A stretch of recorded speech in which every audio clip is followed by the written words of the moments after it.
Please. So thank you, Kari, for inviting me, for allowing me to be a member of your illustrious panel and participate in the program. It's quite an impressive program. I have to say, I've been making a variety of different presentations for over 20 years, and I'm terrified.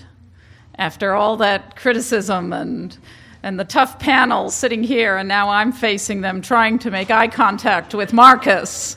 Yes. So, but I do think it's fair that that you be allowed in the question session to not only ask questions about the mentoring and the topic, but also if you have suggestions for me to improve my speaking, I'm very open to that, and I would appreciate it. And thank you for that. I mentioned to Kari earlier today that I'm happy to make these slides available to you. I just don't know how. So I asked him to figure that out. Maybe we can post them on the ICS webpage. So yeah. you can get a PDF of the slides, hopefully. So don't worry about having to write down too much. And there's some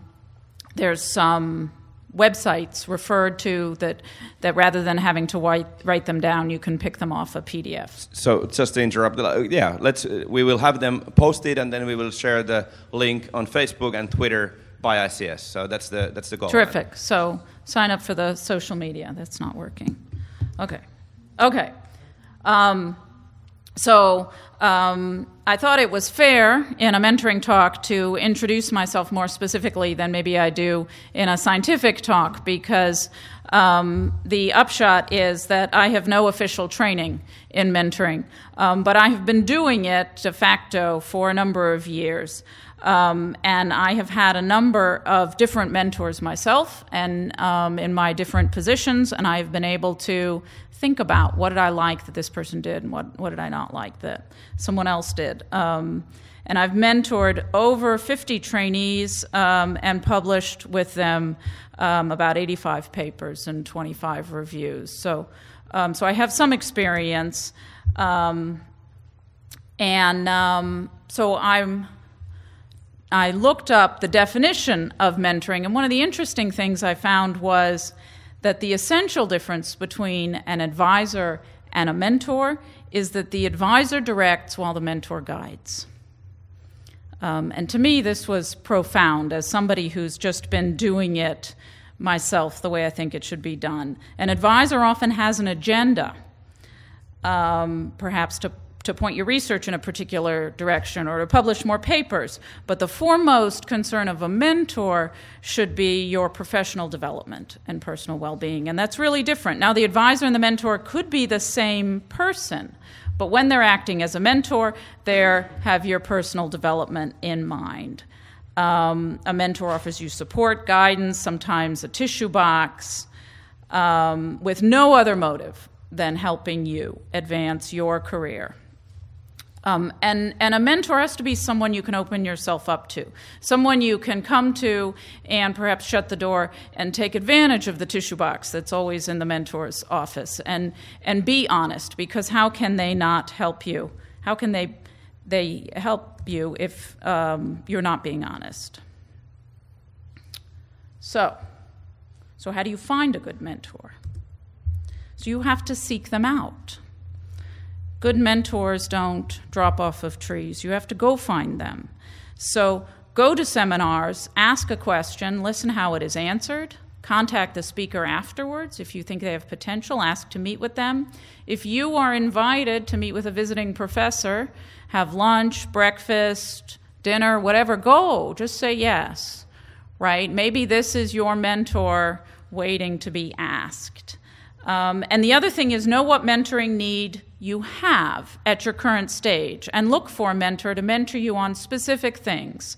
How to find a job, how to pass your exams, how to make your chairman like you, how to, in my case, how to run a lab. That's a big deal in research world and sort of young career starting your lab. Conduct auditions for your mentor, right? Interview mentors. Think about, well, would this person have good advice? Could I open up to this person?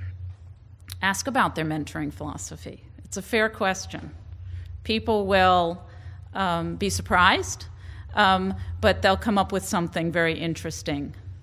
And I think you should look for humanity in a person. If a person comes across as too sure of themselves, not able to share themselves with you, then they're not going to be a good mentor. In my next couple slides, one of the things I mention is that a mentor should show their humanity and their own failures, right? So I think it helps my students to know that I failed my oral exams the first time, right? Because they tend to see me as, very successful and maybe put me on a pedestal that maybe I don't deserve just because I've been around for 20 years. So look for humanity, right? Recognize that one mentor isn't enough and that mentors can and often should be different from advisors. And participate in a mentoring ladder. And that's a good way to both find a mentor and be a mentor. And what I mean by mentoring ladder is in a research lab, it is often the case that the professor mentors the postdocs, and the postdocs mentor the graduate students, and the graduate students mentor the undergraduates. That's a mentoring ladder. So if you are somewhere in the middle and you have people more junior, you have the opportunity to mentor somebody more junior than you, do it. You will find out in the interaction what you like in a mentor, what you like in yourself, what works, what doesn't. And that works at all levels. And stay in touch with your mentors, right? They may not always reach out to you. How are you doing every month? But if you write in and send them an email or give a call and say, I just want to let you know I got that job offer. I just want to let you know, I'm going on vacation and I'd love to talk to you when I get back. Something as simple as that.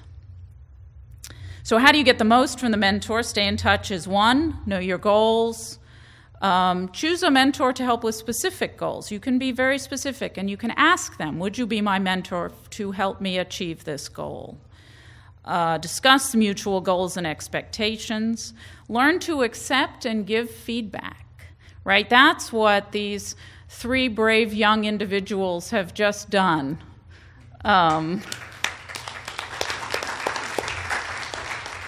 Right? And you may hear things from your mentor that you may not like hearing, but then you'll go off and you'll think about it and say, wow, he was really right. I could improve that. So you have to learn to accept and reflect on feedback. Good communication, know where you want to go, right? Know your path, know what you want to achieve and what is the next goal and what is the next thing you need to achieve.